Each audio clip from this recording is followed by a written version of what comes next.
Gisa-gisa mo lang yan, walang mantika. Ganyan yun siya. Sili yan na, yung siling green na malaki. Yung siling labuyo. Siling labuyo yan siya.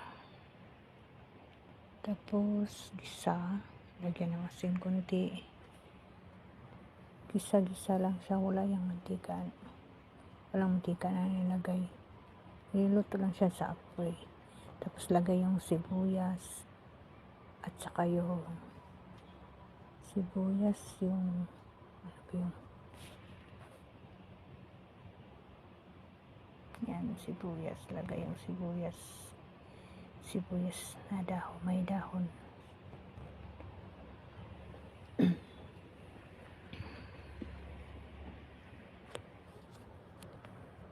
Yan, mix ulit, mix.